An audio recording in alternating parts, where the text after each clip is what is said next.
Jimat punya cerita dengan judul Diwedeni Bayi Nangis Neng Kuburan Bayi, dikirimkan Mbah Jaya Kisno Pak Daus Putuk Dhuwur, Desa Papringan Dukuh Kidul, Kecamatan Ngasem, Bojonegoro.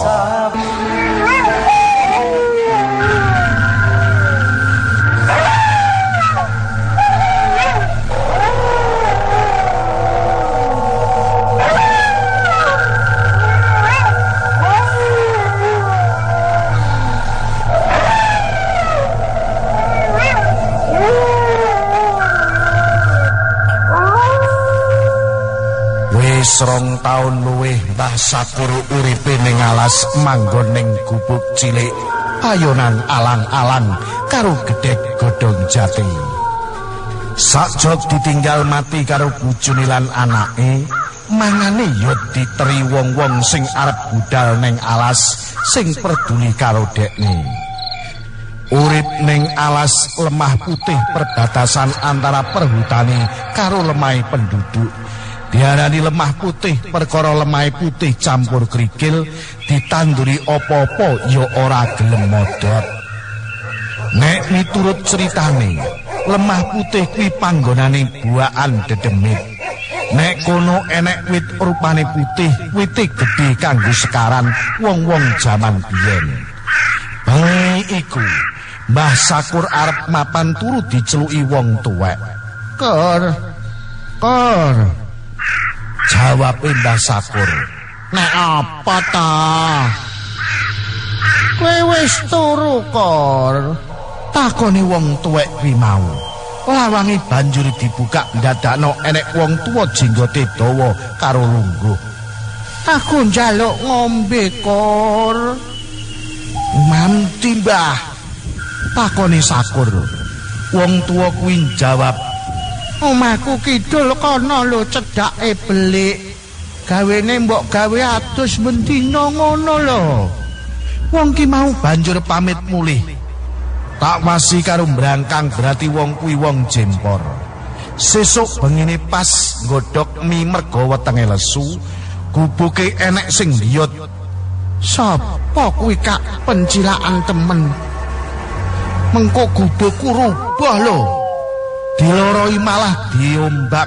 Akhire Mbah Sakur metu didelok gak enek apa-apa.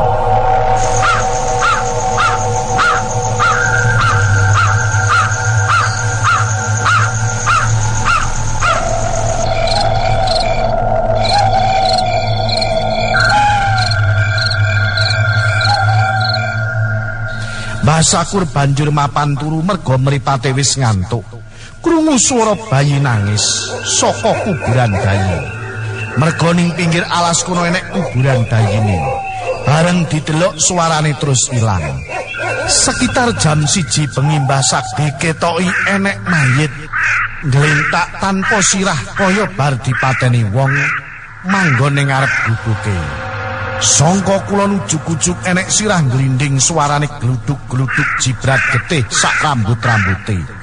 Mbah Sakur kami weden langsung ning gubuk kemolan sarung. Swara ki mau ijek ae tambah suwe tambah banter kaya-kaya ning dhuwur gubuk.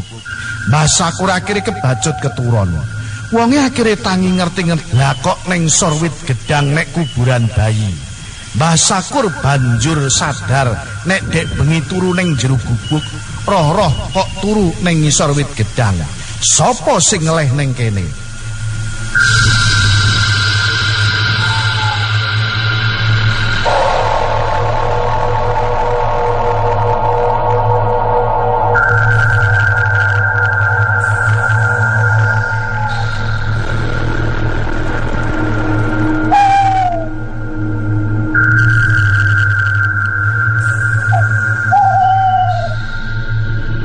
Mbah Sakur banjur crita ning dheweke dek bengi ngipi turu nek kono ditunggoni wong wadon ayu karo nyusoni anake ning omahe apike ora kaprah.